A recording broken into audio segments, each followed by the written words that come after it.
get ready for the Lift Your Spirits Mystery Crochet Along.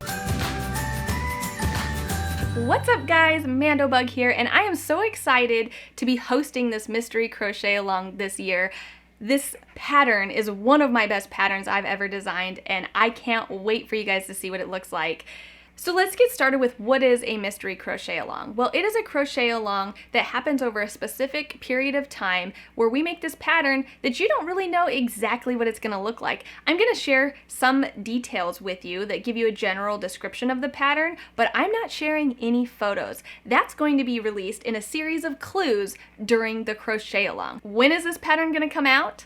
Good question. September 3rd is a Friday, so every Friday I'm going to release a section of the clue. It's 6 weeks long, every Friday, 6 clues. So the very first clue comes out on September 3rd at 9 a.m. Pacific time or 12 p.m. Eastern time, and then every clue will be released on the consecutive Fridays for the duration of the crochet along.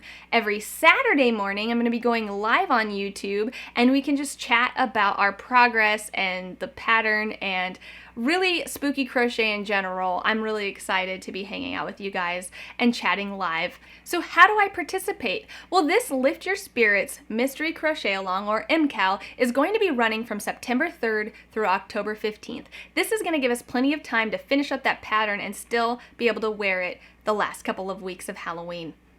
This pattern is going to be free for the duration of the crochet along, and after October 15th, it's going to go up to $6 in price. So you're definitely going to want to make sure you join in while it's free and download those clues while they're available. I'm going to have the download available on my website, but I'm also going to have it available on Ravelry, so you do have 2 different options to access this pattern.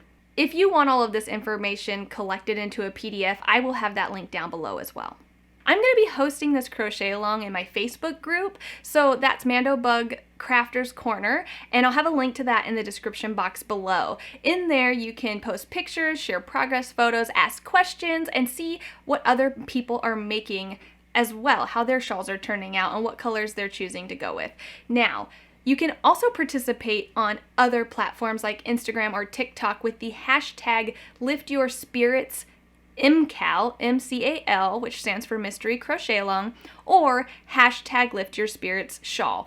So what can I tell you about the pattern? Well, this pattern is a fingering weight crochet shawl that's inspired by ghosts. And when I say inspired by ghosts, I mean literally inspired. There will be ghosts, a lot of them, and it's freaking awesome. You're gonna, if you love ghosts and you love Halloween and you love shawls, you will love this pattern. I guarantee it. So what is the skill level? This pattern is definitely an intermediate pattern. It's not for beginners. If you're an adventurous beginner, you may be able to tackle this pattern, but at the end of the day, you really need to know how to work a handful of stitches and read your work and read where stitches go. Pattern is both written and charted using US crochet terms, and the stitches include chain, double crochet, single crochet, half double crochet, slip stitches, double crochet 2 together, and double crochet 3 together. And there is optional beading that you can do as well. So as long as you're comfortable with those stitches and reading what those stitches look like, you're gonna be okay. And especially if you do well with charts, I found that this pattern was pretty easy to work up following the chart.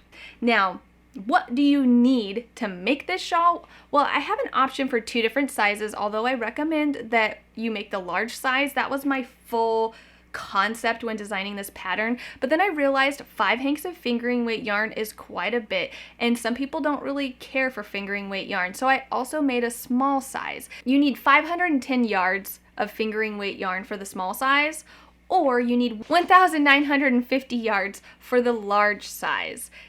I used Schmutzerella yarns for my project, and I super recommend it because she has this unicorn blood colorway that I think is perfect for the design. It's this gorgeous white with a soft gray running through it in this semi-solid tonal design, and I think it works perfectly with the beads that I used. So there is optional beading available. I used these check size 6 check glass seed beads from Bead Biz, and they're color lined with glow in the dark beads, unicorn blood yarn. This combo You guys, I cannot wait to share the full shawl with you on October 15th. I'm super excited. So for Schmutzerella yarns, for her put up, you'll need 2 hanks for the small size or 5 hanks for the large size. Now, Schmutzerella Yarns is a small indie dyed yarn company, which means if you want to use her yarn for the crochet along, you need to put your orders in as soon as possible. As of today's recording, there are 6 hanks of unicorn blood available on Dude, which is really only enough for one person to make a large size shawl. After that, it becomes dyed to order, which means you need to put your order in as soon as possible so that you can get your yarn in time to start the crochet along on time. So that is Schmutzerella Yarns. I haven't told you how many beads you need yet. So I used the glow-in-the-dark beads from Bead Biz. I'll have that link down below. I used a pack and a half of beads for the large size, but specifically what you need is 412 beads for the small size or 1,236 beads for the large size. That's approximately 27 grams for the small size or 80 grams of beads for the large size. As far as crochet hooks go, I used a 3.5 millimeter crochet hook, which is a USE. Now you may have to go up or down in hook size to meet gauge. I also used a US size 14 crochet steel hook for adding my beads. There is an option for beading this shawl, which I highly recommend because beads add weight, and the glow-in-the-dark beads are so cool with this pattern, but you can totally skip that and then you don't need that little steel crochet hook. You'll need a tapestry needle to weave in your ends, and then the gauge you're going to be looking to hit is 23 stitches and 10.5 rows equals 4 inches. Are you in? Let me know in the comments below if you're going to be joining the Lift Your Spirits Halloween Mystery Crochet Along. Gather your supplies, join the Facebook group, and come share a picture of everything that's gathered, possibly your gauge swatch if you've already done it. Come ask me any questions. Also use the hashtags on social media and tag me, and I will make sure I respond to any questions and get back to you. So that is everything that I wanted to talk about. If I missed anything or you have any questions, definitely reach out to me in the comments below. And until next time, happy crafting. Bye!